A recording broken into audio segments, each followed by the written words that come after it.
this is the second opportunity we get to speak to you. Though I feel like I hear you every week because I watch a lot of your stuff because I like listening to you.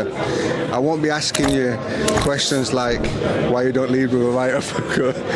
You know what I'm saying? You said it when you were commentaries recently. So we know you're switched on. We know that you are not just the physical aspect, that you think a lot about what you're doing as well, and you stay in shape. Try to. Look all right.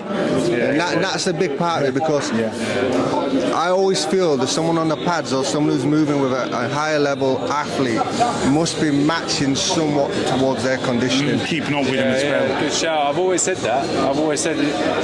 When I started working as a coach, obviously I was like 22. Finished boxing at like 21, 22, literally just before I was 22. I remember looking around, like my dad was fit, he was healthy, like he could do, even now my dad can bang out like 20 chin-ups and press-ups and like, he's 63, 64, but like he could emulate moving about, and we always tried to make things really realistic when we were on the pads. And I feel like you see a lot of these coaches now, like they're getting people to move around them, but they're not replicating that. It's like, so you may as well be on a heavy bag. Because the heavyweight bag doesn't move, all they're doing is shouting out combinations. So it's like looking busy. It's just looking busy, isn't it? It has to be an element of being able to drop in and out, because really, as you both know, former fighters and that, like you've got to adjust your feet and find a target. You can't just expect to land. So I always used to watch. I want to say this. I always used to watch Floyd Mayweather Senior on the pads when Floyd was at his height. And Floyd's Senior had to have fast hand speed to keep up. To get Floyd going at that hand speed. Otherwise, you're slower than they're going at your speed, aren't they? Yeah, obviously, like that's a great bunch of fighters. Those guys, do you know what I mean? A great family of fighters. So, and they all get it. It's a different style to what I coach, but in the sense, like, yes, it's all emphasis on speed and just punch selection. At the end of the day, like people get caught up in certain programming, 1-2 hook, and the jab follow the right hand. Everything's very basic and traditional, so you can create a little bit of variety to it. It's along with that, you work the mind as well. I can see that you work the mind a lot. You speak to your fighters, you encourage them, you give them that belief.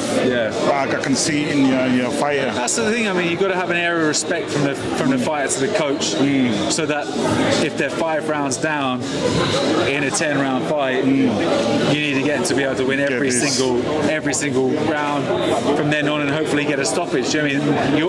And if there's no respect there, then they're not going to try. They're not going to turn the script. You see what I'm saying? And a lot of the time, there can be really good pad men, or they can be good technical coaches, but there just might not be that respect and rapport. And I think it's really, really important, because at the end of the day, they're a product of your coaching ability. So you've got to set a standard. And it's when they come back in the corner as well, they got to respect you as well. Whatever you tell them, they've got to like execute it out there and believe in you as well. Whatever you're telling them, they're going to go out there and do it. There's strategy and tactic, right? There's strategy and tactic. And when you were in that fight with Chris Smith, when Rich was fighting in the other corner, strategist is like saying a lot of words and a lot of ethos and all this, but tactics is, and I don't think people understand what, not in boxing, how hard it is to be able to say something in 45 seconds and the message to go through. And I think a lot of the time, like I've had Chris obviously from when he turned professional as an amateur coming straight through. So Josh Taylor straight from the amateurs. I've had Adam Azim straight from the amateur. He had like one little 4-rounder or 6-rounder beforehand, but Caroline Dubois, you're building that relationship up like in winnable fights and in the gym for 2-3 years, so that whenever they do get to that championship level, it's ingrained. So like you both kind of like know each other, you know what you're doing right, what you're doing wrong. You're not thinking about, is my foot here, should it be here, should be working around that stance. That's like an innate thing that you've been working on for the last 3 years, and then it's like, okay guys, like at least you're getting caught in that that counter hook because you're falling here, like you need to go and feint or drop back or fire off it. There's loads of other options you can do off it, but I think a lot of times when people they start working with a talent that might be an established fighter, and then you're like, okay, shit, I'm inheriting this world champion or European champion, British champion, like, and then you're already in competitive fights. So it's a little bit harder to make a dent But then that makes the gym work so crucial and imperative. That's why you have to create that environment, that fight environment, as much as possible every day in the gym, so that it becomes second nature when they're in a fight. Well, I can see what we do with Adam now, prepared for tomorrow. Yeah. We're going to see anyway. We're going to see what you've done in the gym. Yeah. So And listen, leave it to you. You're not going to ask you no questions about it. No, I can appreciate that. Listen, yeah. it's a competitive fight, and tactically we've worked on a lot of things. But at the same time, you can't get hung up on one shot or one specific thing, because they could be adapting to what we're doing. So Pivoting, at the end of the day, it's a live, it's a live environment that you have to adjust and adapt all the time, no matter how good the opposition or how bad the opposition. Someone will always present some form of trap, and you have to be switched onto it. And I think with Adam, he's a very instinctive fighter.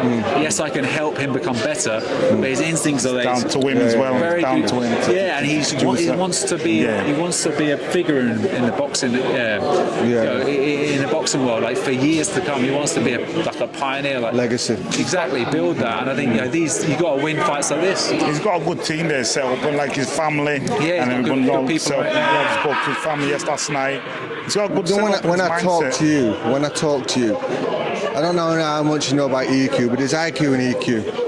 Some people are very good at the IQ side of it. They sound good academically, and there's the EQ side of it. There's some trainers, some PT trainers with insider boxing that are very good at EQ, and which is making the fighter feel a certain way about them, but then don't have anything on the IQ side of it. And so for a fighter trainer like yourself, what I get the balance on, why I like listening to you, why I tune in to listen to you, is you balance the IQ and the EQ. Yeah, exactly. There has to be a balance between the two. And that's the thing. I mean, there's a massive emotional component to it, and that's what I'm saying.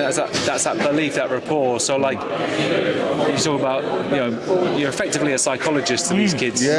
Or not kids, like Chris Smith, he's 34 years of age. So but it's a weird one. You got to figure out the role that you're playing. Like, for me, I play the older brother role to Chris Smith. To Adam Azim, I played more of a fatherly figure to him. I put more of a stringent. That's what's fascinating. That's what's fascinating, because you're not too old either. But you got to figure out, in psychology, there's a stick or a stroke. So whether people need reassurance or whether they need to crack the whip. So you can figure that out, and then you can play off it, and then you can but it's so important, because they're going to have these emotional. It's think about it being like a 100-mile endurance race, or so they're going to have these highs, closely followed by a hell of a lot of lows, and then highs again. And this is what camp is. It's a 12-week period where you're like, a great week, I've had 2 good sparring sessions, bang, reality check, shit sparring session. How did that happen?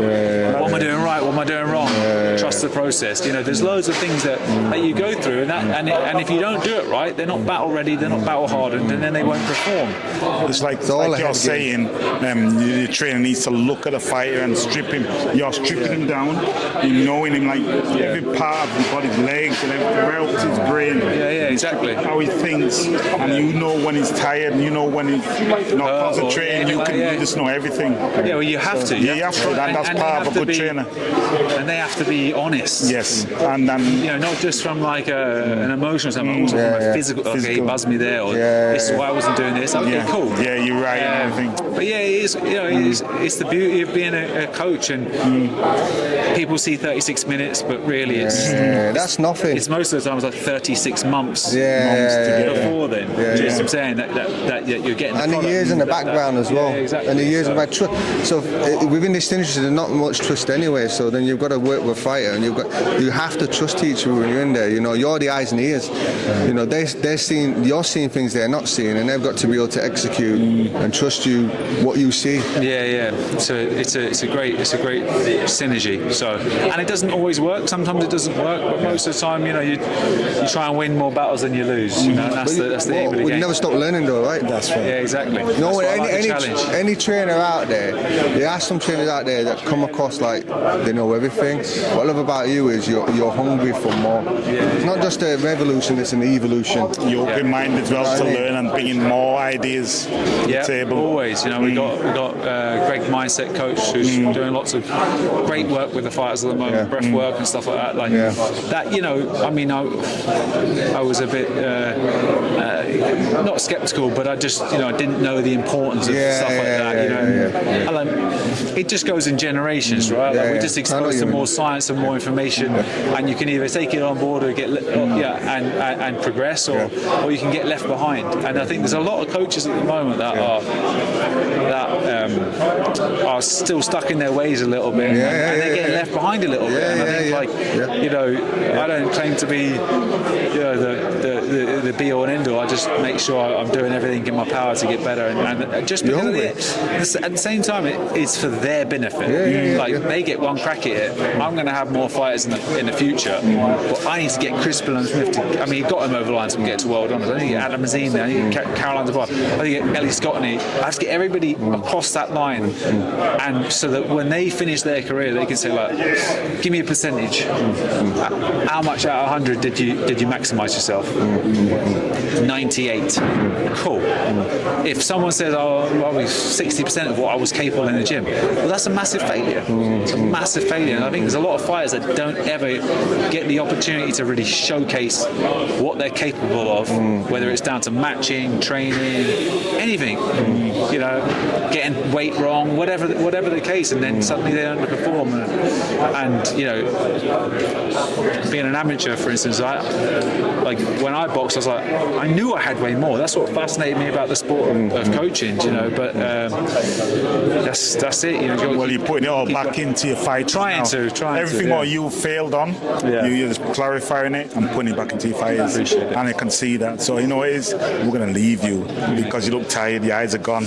2 kids. I got to say one more. What I love is, like, listening to you. You're like the new and the old. You've got an old head and a new head.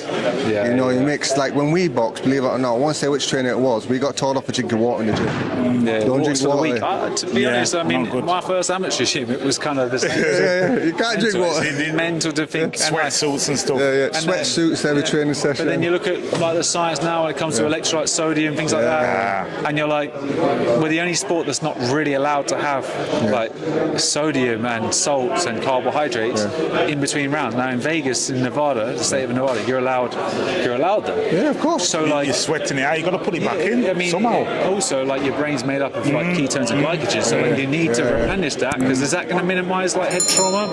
Probably.